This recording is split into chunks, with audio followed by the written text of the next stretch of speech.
Hi Rahim.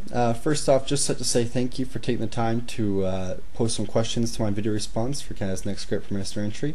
You posed some very good, very thought-provoking questions. So without delay, let's jump into the response, shall we? Now you're right. Without a doubt, any decrease in the amount of GDP spent on foreign aid will more than likely cause a stir within the United Nations General Assembly and potentially hurt international relations, both with those nations that have previously and currently benefited from Canadian foreign aid and from other first world nations that may feel that Canada is not living up to their international commitment. I guess this is kind of similar to the way that Canada looks down upon the deployment of, say, German forces in Afghanistan. Now, putting all that aside, I have never once said, nor will ever say, that global poverty is not a Canadian concern.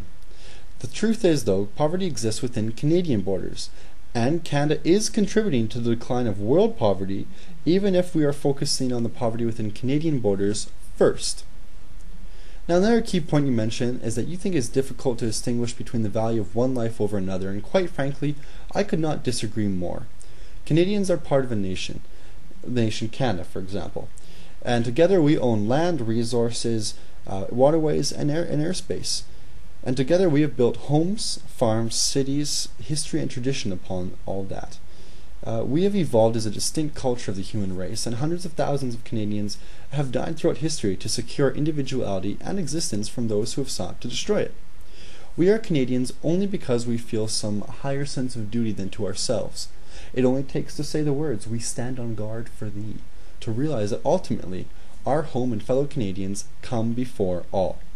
While I completely agree with you that all life has value, one unique Canadian characteristic has been our generosity towards others, I believe it is the duty of the government, and especially the Prime Minister, to act in the best interest of the nation first. If I didn't quite feel that way, well, I think I'd be auditioning for the world's next great UN Secretary General instead of this competition. Am I highly nationalistic? You bet. But that doesn't mean I don't see a place for Canada contributing in the world. While I propose a scrapping of the foreign aid budget, that does not imply we cease all forms of, well, foreign aid. You may recall I stated my wish to leave a $1 billion international emergency fund for periods where financial assistance on an international scale are needed immediately. Well, should no world crisis arrive, these funds effective every December 31st would be transferred to the control of the United Nations General Assembly to be spent as they see fit. This guarantees a set amount of federal dollars allocated to the world annually. While I said I also wish to eliminate the foreign aid budget, what I did not have time to say in my video is that Canadians would have an opportunity to say how much they feel our country should contribute by reporting annually the amount they spend personally on the donations to foreign aid and aid funds throughout the year.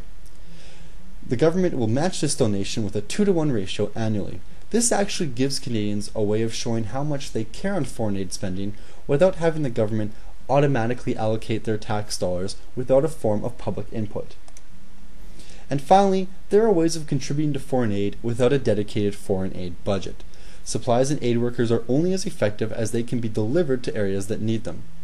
I propose an increase in Canadian military spending and a special enlargement of the operating budgets of the Canadian Air Force's tactical and brand new strategic airlift operations. Canada has a distinguished history of flying aid into war-torn and poverty-stricken areas with our old and battered C-130 Hercules aircraft. The recent purchase of 4 new Globemaster III aircraft and plans for acquiring brand new Hercules models has given Canada an airlift capability not even comprehensible only a few years ago.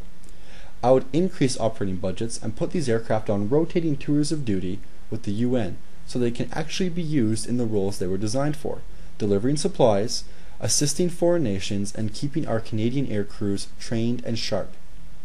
Now, as you can see, my statement of eliminating the foreign aid budget is not as short-sighted or as altruistic as it first appears, but rather a thoughtful, multi-step strategy designed to continue to help the nations of the world while putting increased emphasis on the Canadians that the Canadian government was originally established to serve.